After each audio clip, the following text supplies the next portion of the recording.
pessoal, tudo bem? Como é que vocês estão? Como é que estão passando por esse período? Continuam todos tomando todas as precauções necessárias? Então tá bom, isso é ótimo. Quero ver todo mundo com muita saúde para quando a gente voltar a nos reencontrar. Hoje nós vamos fazer aqui a nossa mais uma videoaula, vai ser a última videoaula de revisão e de alinhamento, de nivelamento. Tá? A gente viu no presencial até a administração clássica do Fayol, e essa aula a gente vai conversar sobre isso, e com isso a gente consegue emparelhar as videoaulas com o que foi visto em sala de aula. Tá? A partir daí nós vamos definir como é que vai ser feito, muito em função do que for definido pelo IEF. Tá? Mas algumas ideias eu já tenho, alguns direcionamentos eu já tenho, e eu acho que a gente vai conseguir ter um resultado muito bom, com um bom nível de aprendizagem e tocando o nosso semestre para frente. Ok? Vamos lá então? Nós vamos falar na videoaula 7, nós vamos falar sobre os princípios da administração clássica. Esse assunto vocês vão poder encontrar e se aprofundar no capítulo 4 do livro do Chiavenato. Tá? Então vamos lá, a gente tinha falado sobre administração científica, né? Administração que foi a teoria da administração que foi desenvolvida pelo Frederick Taylor nos Estados Unidos por volta de 1903, que foi quando ele lançou aquele primeiro livro e começou a trabalhar em cima de conceitos que levariam à administração científica. Um pouco mais adiante, em 1916, na França, começou a surgir uma outra teoria que depois recebeu o nome de Teoria Clássica da Administração, e ela começou a surgir e começou a ganhar espaço rapidamente. Tá? As duas teorias, tá? Tanto a teoria científica quanto a teoria clássica, elas tinham os mesmos objetivos, que era obter eficiência das organizações. Isso em função do quê? De que com a mudança no modo de produção, com as mudanças nas relações de trabalho, com as mudanças, as profundas mudanças que estavam acontecendo na sociedade, as empresas passaram a existir e ter maior força, em detrimento daquele trabalho artesanal, e isso demandava uma capacidade maior de organização. Então, as duas teorias visavam o quê? Capacitar as empresas para melhor se organizarem e obterem melhores resultados. A teoria científica tinha foco nas tarefas, tá? Ela procurava essa organização, buscava essa organização por intermédio da otimização das tarefas que eram realizadas por cada um dos operários, enquanto a teoria clássica botava a sua ênfase na estrutura que a organização devia ter, tá? Para alcançar os objetivos a que ela se propunha. Essa preocupação, na medida que foi se desenvolvendo, passou a ser uma ampliação da teoria geral da administração. Assim como eu fiz com a teoria científica, eu estou colocando aqui um link de um vídeo no YouTube para vocês terem uma ideia do que era a França, do que era Paris em 1916. Eu acho que a gente ter essa ideia facilita a gente contextualizar tudo que a gente vai conversar em seguida. E é importante lembrar uma coisa, que nessa época estava acontecendo um grande evento mundial, um grande evento negativo mundial, que foi a Primeira Grande Guerra Mundial. Tá? Então é importante lembrar que, além desse contexto todo de Paris de 1916, também estava existindo, ocorrendo, acontecendo a Primeira Guerra Mundial. Certo? Bom, Fayol era um engenheiro francês, tá, que partiu de uma abordagem sintética, pensando no global e no universal, para dar uma estrutura, para mexer na estrutura das empresas e mexendo nessas estruturas, conseguir maior eficiência, conseguir melhores resultados, substituindo as teorias propostas pelo Taylor, que estavam voltadas para as tarefas. Fayol viveu de 1841 a 1925, ele nasceu em Constantinopla e morreu em Paris. Ele teve a oportunidade de vivenciar a Revolução Industrial e também a Primeira Guerra Mundial. era formado em engenharia de Minas, e seus livros todos, suas teorias todas, ele colocou num livro chamado Administração Industrielle et Générale, tá? De 1916. Estraçalhei no francês, aí fala a verdade. Então, segundo Fayol, a empresa tinha 6 funções básicas. A primeira eram as funções técnicas, que estavam relacionadas com o quê? Com a produção, com a maneira como se fazia. Tá? E aí vamos tentar já fazer uma ligação com aquelas habilidades que a gente viu lá atrás, tá? Que são habilidades e competências que o administrador tem que ter. Então ele dizia que a primeira função das empresas era uma função técnica e que estava ligada ao como fazer, aquilo que a empresa produzia e como fazia aquilo. A segunda função era a função comercial, tá? Que estava relacionada a como a empresa colocava aquilo que ela fazia no mercado. Então, como ela fazia todo o processo de compra, de venda ou de permutas. A terceira função da empresa, a função financeira, tá? Em que a empresa procurava obter recursos financeiros para realizar os seus objetivos. Esses recursos podiam ser próprios ou podiam ser de terceiros. A quarta função, a função de segurança, que estava ligado não só à segurança das pessoas, como também à segurança do patrimônio, a preservação dos bens da empresa. A quinta função eram as funções contábeis, que estavam relacionadas a toda a parte de contabilidade, a anotações, a inventários, registros, balanços, quer dizer, tudo está ligado à parte contábil da empresa. E, por fim, por último, e não menos importante, aliás, o mais importante, segundo Fayol, eram as funções administrativas. As funções administrativas, segundo o autor, ela promovia a integração de todas as outras 5 funções.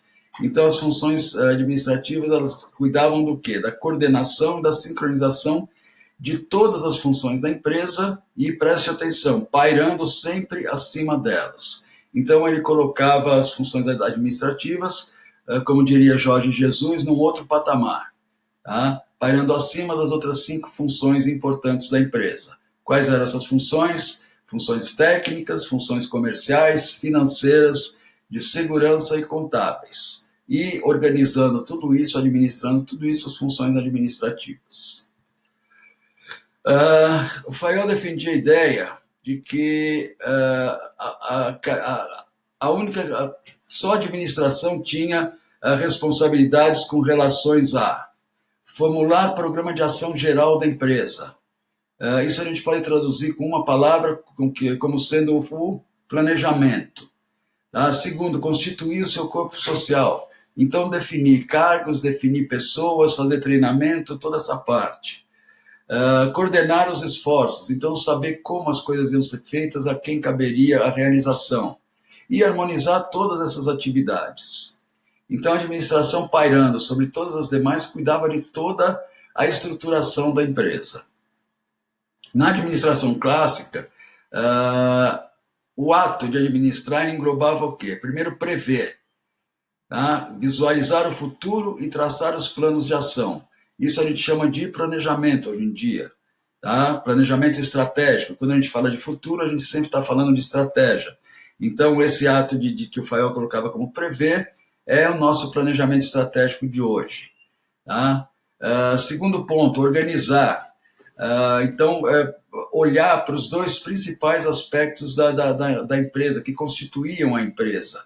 Tá? O aspecto material, com as instalações, com os equipamentos, e o aspecto social, a relação entre patrões e empregados, o desempenho dos empregados, toda essa parte ligada aos recursos humanos. Terceiro, comandar. Então, cabia também à administração orientar o pessoal, dirigir o pessoal no sentido daqueles objetivos que tinham sido previamente estabelecidos. Tá? Coordenar. Coordenar significava o quê? Significava juntar todas essas ações, todas essas tarefas, todas essas atividades de uma maneira harmônica, de uma maneira que fosse equilibrada e que resultasse em resultados positivos a partir de um esforço coletivo. Tá? Depois disso, controlar. Então, sempre que a gente estabelecia plano, lá atrás, onde a gente previa, provavelmente eles já estabeleciam metas. Estabelecendo metas, eles tinham que controlar para verificar o quê? Para verificar se essas metas estavam sendo atingidas, se não estavam sendo atingidas, por que não estavam sendo atingidas, o que tinha que mudar. Ele vai fazer todo esse controle. Se a gente não fizer o controle, a gente nunca sabe o que precisa ser reestruturado, o que precisa ser revisto. Outro conceito que o Fayol colocou foi o da proporcionalidade das funções administrativas. Então, o que ele dizia? Que a administração, a função administrativa, ela se fazia presente em todos os níveis hierárquicos da organização. Tá? Só que na medida que a gente ia descendo nesses níveis hierárquicos, passavam a predominar as funções técnicas em detrimento das funções administrativas. Mais uma vez, lembrando das habilidades e competências que nós vimos lá atrás. Tá? E nos níveis mais altos, a predominância da função administrativa. Vocês devem se lembrar desse quadro que a gente viu ele estava um pouco diferente do que está aqui, mas ele diz as mesmas coisas. Então, o que a gente tinha lá embaixo?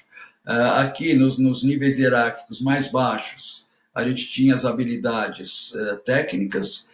Nos níveis hierárquicos intermediários, o gerencial, a gente tinha as habilidades de relacionamento interpessoal, e nos níveis mais altos, no nível institucional, a gente tinha as habilidades conceituais, as habilidades sistêmicas. Tá? Aqui o Fayol diz mais ou menos a mesma coisa que nas funções administrativas.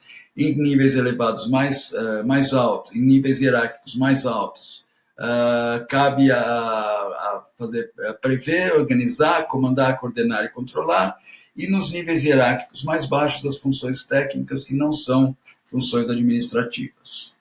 Certinho, beleza?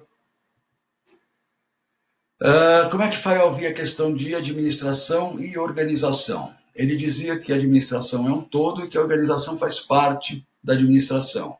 A administração é o conjunto dos processos que estão entrosados, interligados, unificados para atingir determinados objetivos. Tá? E a administração ela não está só voltada para a parte interna da empresa, ela também está voltada para o cenário externo, que é onde ela faz as previsões, ela realiza o comando e faz o controle. Ok?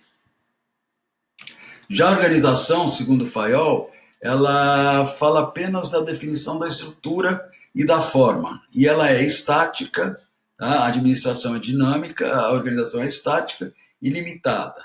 E a organização vai ter dois principais significados. Tá? Primeiro, a organização como uma entidade social, tá? Que é a organização de como as pessoas interagem entre si para alcançar os objetivos que foram definidos.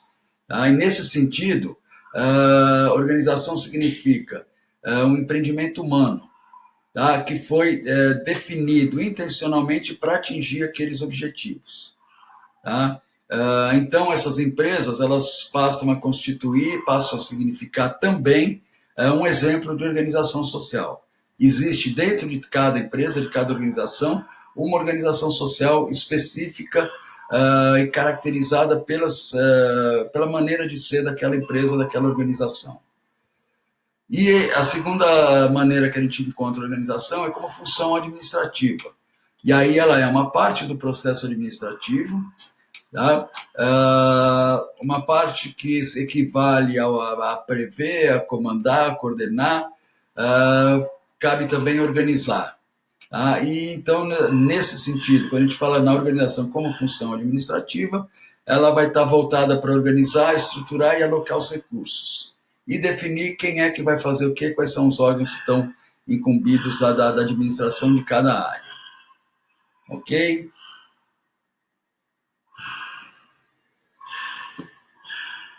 O Fayol, para definir os princípios da teoria clássica, tá? Ele utilizou os conhecimentos de diversos outros autores da época. Tá? Ele fez um apanhado de todas as teorias, de todos os estudos que existiam, para, a partir desse apanhado, ele definir o que seria a administração clássica. Então, ele apresenta o princípio como sendo uma ideia que não é fixa. Tá? Na administração, ele diz que tudo é dinâmico. Tá? Nada é estável, nada é rígido e nada é absoluto. E tudo na administração vai ter como norte, vai ter como balizador a medida, a ponderação e o bom senso. Então, a gente tem que medir, tá, para poder ponderar, fazer análises, tá, e com bom senso tomar as decisões. Os princípios da administração, ainda na opinião de Fayol, na administração clássica, são universais e são maleáveis, tá? Ele diz que ela é dinâmica, que ela nunca é fixa, e vão se adaptar a qual situação em que a empresa está vivendo naquele momento, o cenário em que a empresa está atuando.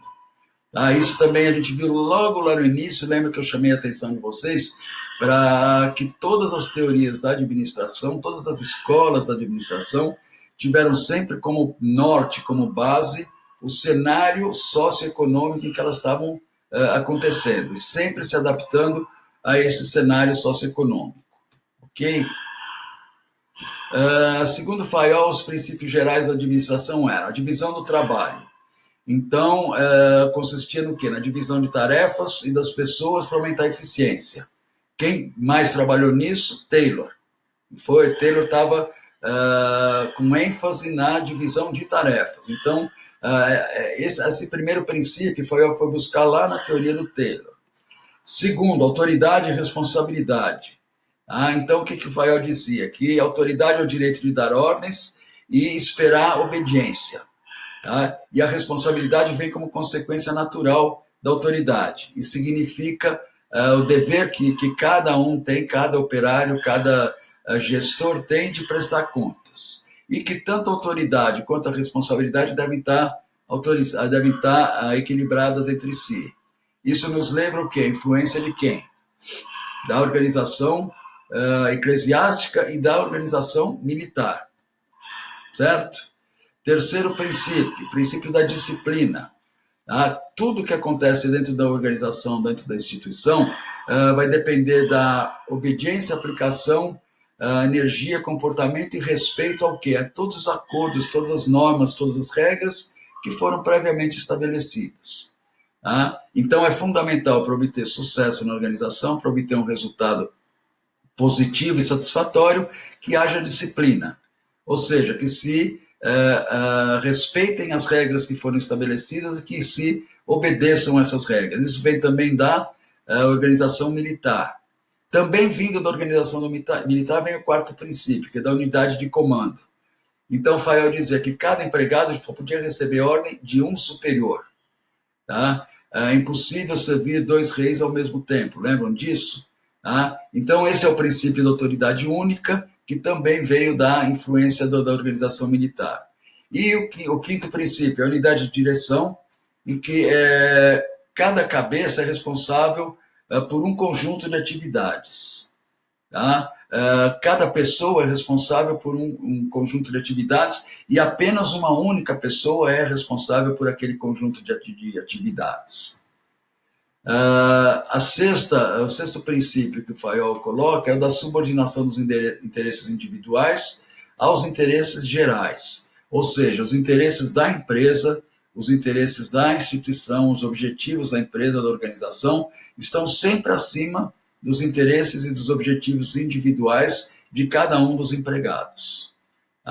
E o sétimo princípio, finalizando, ele coloca a remuneração do pessoal, dizendo que deve haver uma remuneração justa em função daquilo que a pessoa executa e que vai garantir a satisfação e a sensação de estar sendo recompensado pelo seu trabalho. Isso também começou com o Taylor, estão lembrados? Então vamos lá, vamos em frente. Oitavo princípio, da centralização. Aí vem da organização eclesiástica, como também da organização militar, né? Que diz o quê? Que toda autoridade vai estar no topo da hierarquia da organização. Ou seja, lá em cima vai ter uma cabeça que vai estar controlando tudo. No nono ponto, é a cadeia escalar. O que é a cadeia escalar? É a linha de autoridade que vai sendo desmembrada desde o escalão mais alto até chegar ao mais baixo escalão. Sempre seguindo o princípio do comando. 10º princípio, da ordem. É um lugar para cada coisa e cada coisa no seu lugar. Está muito ligado isso à organização. Então, as coisas têm um lugar para estar, para acontecer, e elas têm que estar sempre no lugar certo, para que haja uma perfeita organização, tanto do ponto de vista material, quanto do ponto de vista humano. Tá? Só fazendo um parênteses, por exemplo, eu tenho horror quando eu vou numa oficina mecânica e a cada coisa que o cara vai fazer, ele tem que ficar procurando a chave. Tá? Porque isso mostra assim, uma total desorganização.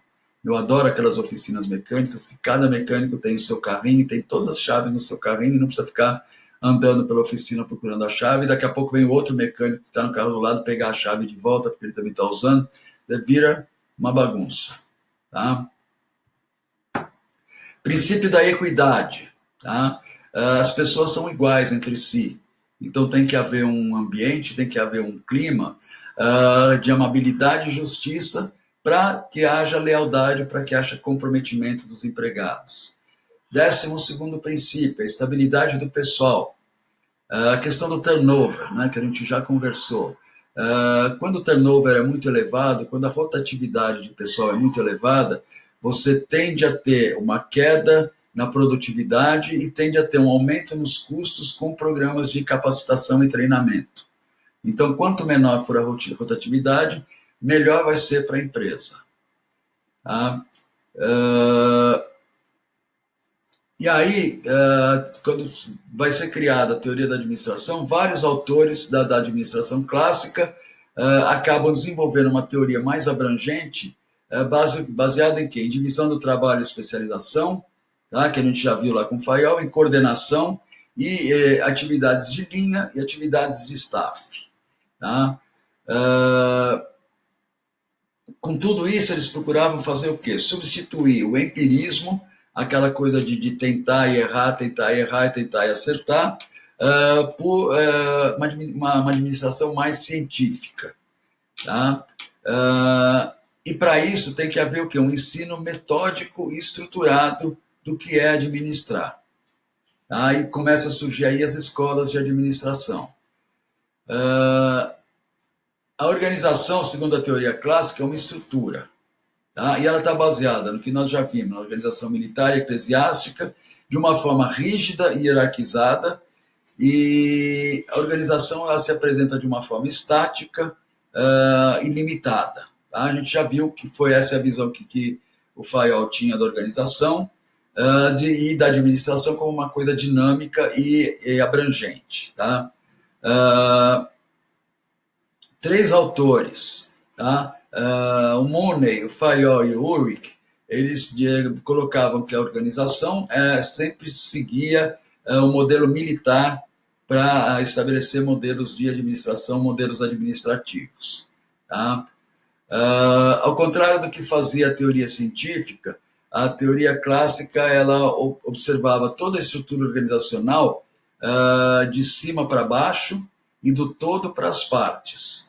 Vocês lembram que o Taylor ele ia das partes para o todo, então ele via cada tarefa, decompunha aquela tarefa em várias subtarefas, e depois a soma dessas subtarefas formava uma tarefa, a soma das tarefas formava o cargo, daí ele ia de baixo para cima, tá?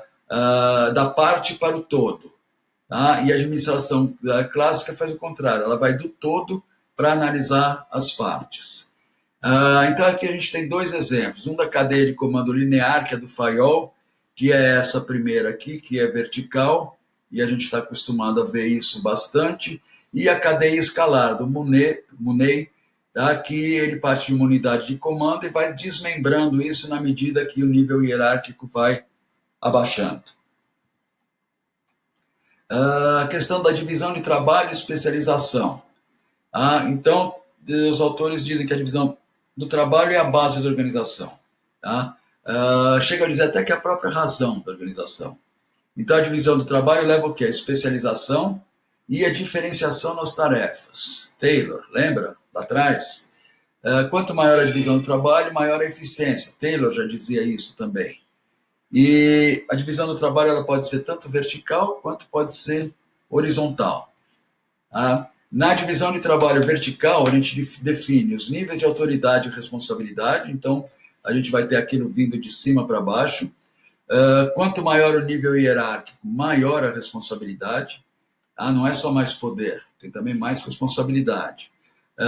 adota o conceito de autoridade de linha, tá? Que sempre vai definir a autoridade de um superior sobre um subordinado, e sempre de um subordinado a um único superior.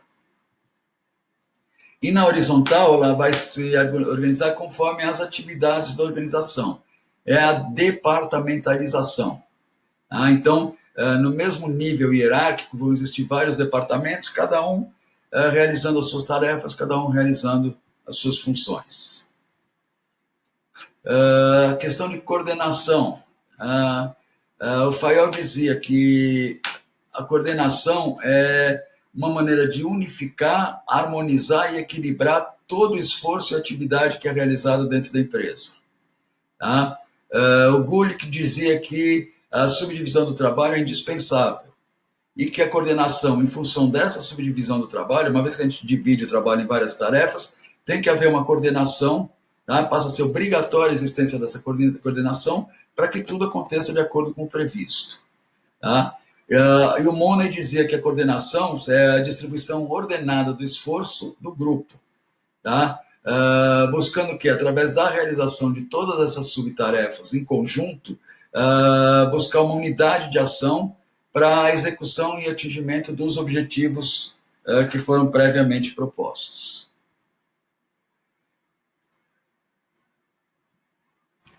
Então, segundo Fayol, quanto maior a organização e quanto maior a divisão do trabalho, tanto maior será a necessidade de coordenação para assegurar a eficiência da organização como um todo. Isso aqui, quem disse foi Fayol, mas se a gente for pensar, o Taylor também já havia dito isso alguns anos atrás, lá nos Estados Unidos. Ok? Conceito de linha e staff. O que é conceito de linha e staff? O Fayol privilegiava, ele preferia o conceito de linha. E o conceito de linha se baseava em 4 princípios. Primeiro, a unidade de comando ou supervisão única. Então, aquela coisa de cada pessoa, cada operário tem apenas um chefe, tá? Responder a apenas uma pessoa. Segundo, dentro do conceito de linha, a unidade de direção. Todos os planos, os subplanos vão estar se integrando a um plano maior, tá? Que vai conduzir à realização dos objetivos da organização, certo? A centralização da autoridade. Tá? A autoridade máxima de comando, a cabeça da organização, vai estar toda concentrada no topo hierárquico, lá na parte mais alta da hierarquia. E, finalmente, a cadeia escalar, que é a distribuição da autoridade de acordo com a hierarquia, em escalões hierárquicos. E cada nível hierárquico abaixo responde à autoridade do nível hierárquico superior. Outros autores aceitavam esse conceito de autoridade e de staff também. Tá? A gente tem que, na autoridade de linha, a hierarquia absoluta e transmite ordens e espera obediência. E quando a gente fala de autoridade de staff, ela não é absoluta, ela é relativa, ela transmite aconselhamentos e pareceres técnicos. Então dá para perceber a diferença que existe entre os dois. Né? Na autoridade de linha é aquela coisa imposta, tá? Manda quem pode, obedece quem tem juízo. E na autoridade de staff, a coisa é mais discutida, a coisa é mais democrática, a coisa é mais debatida entre todos os envolvidos naquele processo.